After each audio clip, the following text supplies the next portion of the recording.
Right, okay, so there is an ongoing situation with Marc Guehi, as I've reported before. There's also an ongoing situation with Joachim Andersen, which I've also talked about before. But Steve Parish has talked about both of those players and also about the transfers that are looming over both of them. So it's in the Daily Mail. So what I thought I would do is I would take you over to the Daily Mail website, and we can read through it together, and then you can see it all rather than me just paraphrasing it, whatever. But anyway, so it's a little bit different today, but it does involve both of those players, and it's Steve Parish talking about it, so I thought it would be a good thing for you guys to take a look at. So let's go and have a look at it. Oh, and before you do, don't forget to subscribe for more news, views and reviews from Crystal Palace. Okay, so this says, co-owner Steve Parish warns Newcastle will have to pay superstar money to sign England star Marc Guehi after a new bid. So they put forward this new bid of 55 million, which has been turned down by Crystal Palace, and they've been talking about the situation on the someone from the Daily Mail was talking to him about it, and also Sky Sports have talked to him about it. So this is what he's had to say, and he goes to say, if you want a superstar player, you've got to play superstar money. This is a player we love a lot. If we start the season with him, we'll be a better team. Which I totally agree with. I think we will be a better team if he does start with us, but at the same time we don't necessarily need to have him. I think that that's just rather it'd be great to have him, but I don't think necessarily need to have him. We did okay at the end of the season without him, so I think that it's not necessarily a definite. Anyway, he says we're nowhere near the point where we need to make a decision. He said we love having him at the club, and we would love to keep him at the club. So if somebody wants to make that otherwise, they've got to make it really difficult for us. At the moment, that's not the situation we are in. He was then asked about whether he believed Guehi would be happy to remain at Palace and not agitate a move, and he said Marc Guehi is a decent human being and a footballer as you could ever possibly hope to meet. Marc is absolutely loyal to Crystal Palace. He wants to progress his career, of course he does, and if the right opportunity is there and it's right for us, I think it's something that he might be interested in, but he's certainly not putting any pressure on the club whatsoever. Which is good, obviously, because if that's true, obviously he's not going to say if it is or not, but I think if that is true, if he's not putting any pressure on the club, then that's good, because it means that if the deal does fall through, there is a good chance that he will still be happy. But I'm going to talk about this a bit further afterwards, but anyway, that's what it says so far. Anyway, Fulham's also got an interest, of course, in Joachim Andersen, and they have recently put in another bid. They put the first bid in of 20 million. They've now put in a second bid worth 25 million plus 5 million in add-ons, so that's 30 million in total. Obviously good maths there from me. And he said obviously they've made a valuation of 40 million for him, so it's a little bit closer to that mark, but we have to wait and see whether Fulham will be prepared to put that up even further or not. He was asked about Andersen, and he said, I can't imagine a situation where we would lose both of our centre-backs.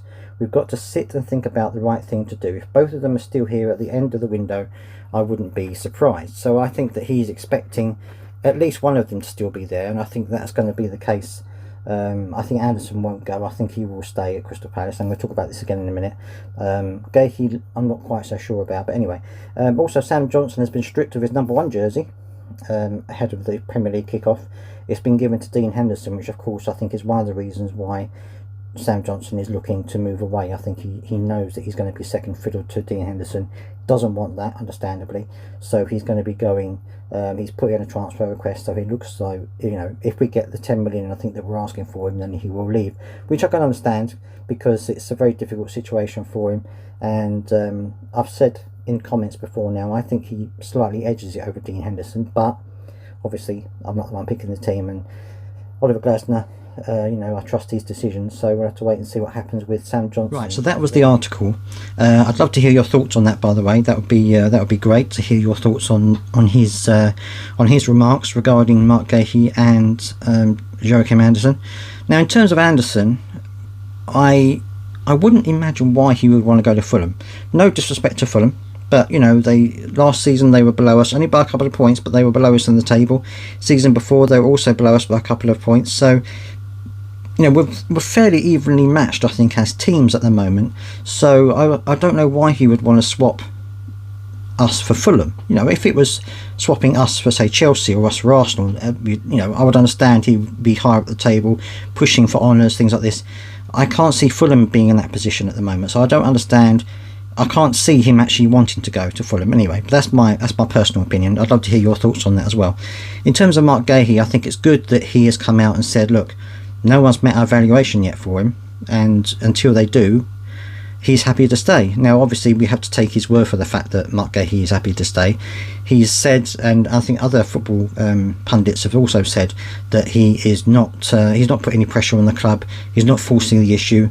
Him and his agents are happy to wait for the deal to progress naturally. They're not trying to push anything through, which is good.